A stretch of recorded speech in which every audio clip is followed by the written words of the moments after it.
Hello and welcome. Today we're doing something a little bit different.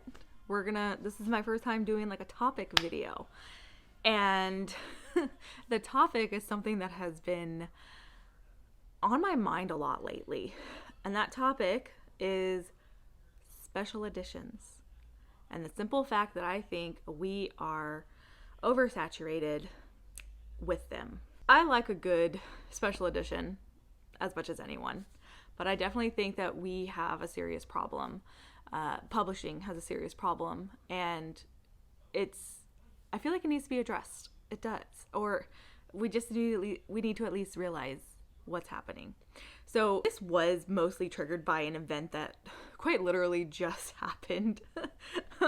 If any of you happen to be on Book Talk, you will have noticed within the last 2 days, I want to say maybe it started last Thursday, but within the last couple of days, there was a very big uproar about this mystery Red Tower book. There was no picture for this book, barely any information. A couple sites slipped up on some information, but the Book Talk girlies were going feral for this. They knew nothing about this book.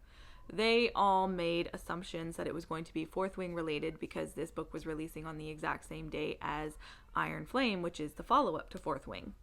Well, lo and behold, it was a Fourth Wing reveal, and turns out it is a holiday special edition of Fourth Wing. Do you guys want to know what the publishers consider holiday special edition? They made the cover red, and they painted the pages black, and there's 2 extra point of views from the main male character. And the worst part is one of the descriptions on this book was like, brand new cover art. You made it red. That's not brand new cover art. That's a color variation. Your description should have said a new cover color variation. When you market something as having brand new cover art, I'm expecting something brand new and different. I'm not expecting a color variation. Now, granted, I have no plans on buying this because I have no plans on reading Fourth Wing because I know I'm not going to like it, but it makes me mad for the people who do like Fourth Wing. I mean, they've already ordered it anyways. They all think it's worth it, but I honestly think they're all being ripped off personally because I don't really think that is what a special edition is. And we just changed the color of the cover and we put some extra chapters in it, which are going to be available on Rebecca Yarris's website, by the way, after January sometime. So your special content is accessible somewhere else, which is great because I know not everybody can buy the book, but again, it's one of those things that kind of takes away the specialness of it. But this goes beyond this really lame attempt at a special edition. There is just a serious problem altogether in publishing with special editions, and I'm gonna talk about some of the things that irritate me. One of the biggest ones, this is one of the ones that really, really, really gets under my skin, and it is the fact that the same book will be produced in multiple book boxes at the exact same time as a special edition. And then when you take all the book boxes on top of that and you throw a Waterstones edition and then a Goldsboro edition and then a Barnes & Noble edition, you're sitting with 8 to 10 special editions of the exact same book. And the thing that gets me is when this happens, for me, I can tell that this was a publishing choice. This was not the boxes curating their own picks. Okay, because when you think about it, every month there is at least 30 plus books being released. 30 plus books being released every single month. And you're telling me that across 5 different book boxes, all 5 of them picked the exact same book? No, that's a marketing ploy that is being controlled by the publishers. I honestly think the publishers have way more hands in these mystery subscription boxes than a lot of people want to admit, because it's baffling. It's baffling to me that multiple times all these boxes have the exact same book, and everyone's just like, oh my god, it's so popular. No, because the publisher's trying to make it popular. They figure if we give it 7 different editions, you guys will go like running around like feral little animals for it. And a lot of people do. Like publishers have picked up on this. And the other thing that I believe publishers have picked up on is, and I think a lot of this is, in my opinion, it's due to Book Talk, because Book Talk pushes this a lot. And that is, the visual aspect of the book is more important than the quality of the story that is inside of the book. Now, what I mean by this is, recently I've seen more people talk about the quality of the stories that they're getting in their special editions and how they're not good. And when I go and do my research on some of these books and I pull up Goodreads, I look at these ratings and reviews, these books are barely skimming 3 stars. And when you go and you read some of these negative reviews for these books, it comes down to like lack of world building, lack of character building, story plot holes, and just all of those things that you like expect to find in a book done well. So many of them are lacking in. And so I've seen a big uptick in a lot of people complaining about the quality of the story. Like, it's a pretty book on your shelf. Too bad the story inside isn't like 5-star worthy, you know what I mean? And I know reading is subjective, so I know that that's something that can like go from place to place. But when you consistently see these special editions getting barely a 3-star overall rating on Goodreads, you're just kind of like, why did we warrant it getting 7 special editions? What warranted this? And I think it's because publishers are hoping that it will be the next big bestseller, the book to take off. Like, that's the one they're putting all of their marbles into. And that doesn't always work. Another big issue I see is these book boxes like Illumicrate, Fairy Loot, and stuff like that. They like to do the same book over and over again, or series. For example, I know ACOTAR has been done like 100 times. The Folk in the Air series, like 100 times. They just keep producing special editions of the exact same book and series over and over and over again. And I'm like, when is enough enough? When is enough enough? And then when I think about the fact that none of those series are finished. Like the ACOTAR is not finished. Her follow-up series, Crescent City, there's a bunch of different versions for that one. It's not finished. Some of these companies like Illumicrate and Fairy Loot, like they have multiple versions of like the exact same series. And I'm like, why do you guys keep doing that? Why? And I know why. I know what it is. They are doing that because those are an instant sale. There's no ifs, ands, or buts around it. They're going to make that sale regardless. And it's quick, easy money for them. And I kind of find it sad. I find it really sad that like these companies rely on that quick, easy grab. And I feel like the fans of those books are being taken advantage of because they're not really getting anything like that fantastic. Like, yeah, it looks different from the one from last year, but you now have like 7 different sets that the whole collection is never going to be complete because they're not going to go back and make like another like the follow-up edition for that, because that's another big problem. Another big problem is the fact that these companies do not always finish out a series. For example, Goldsboro did The Gauntlet and the Fist Beneath by Ian Green, and they did the first book, and that was it. It's a trilogy. They did just the first book. What am I going to do with just the first book as a special edition? What am I going to do with that? Because I own that one.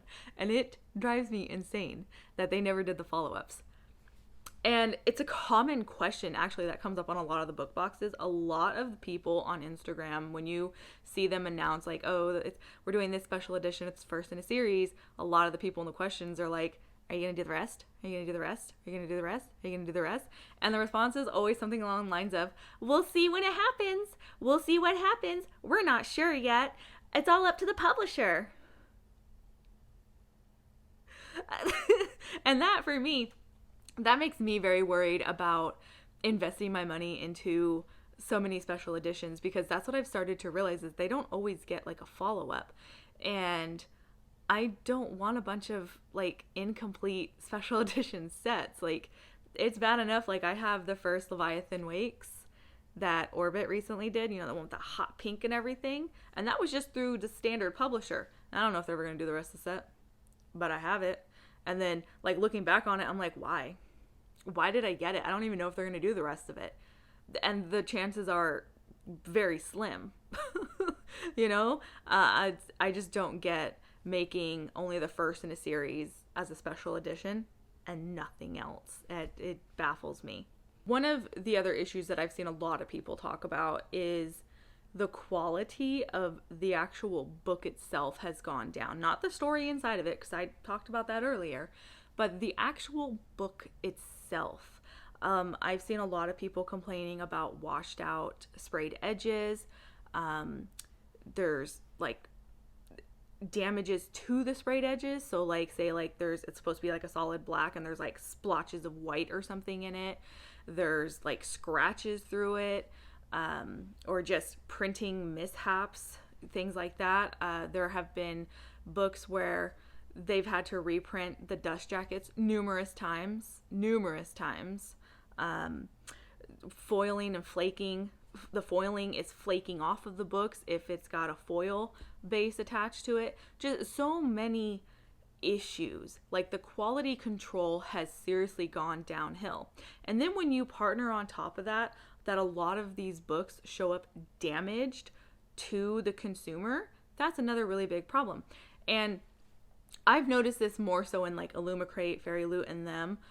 Goldsboro and Broken Binding are fantastic for their shipping methods, because Goldsboro is in love. They are in love with bubble wrap, okay? Because they wrap it and they wrap it and they wrap it and they go and they go and they go, and next thing you know, you've got like this much bubble wrap and like your book is here. But you know what? That saves your book, because I had one delivered in the rain and my mail person put it in a puddle. That book wasn't ruined though.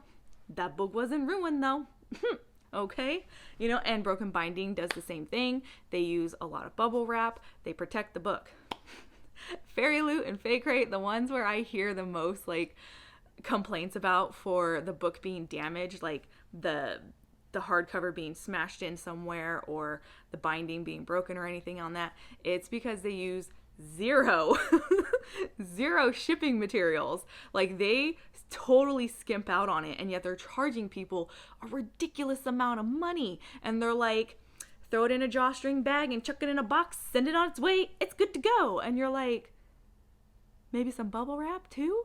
Like, so many of the problems that I see people talk about where like the spines are jammed in, or like the corner of the book has been smashed in, could be avoided if those companies would just invest in some bubble wrap.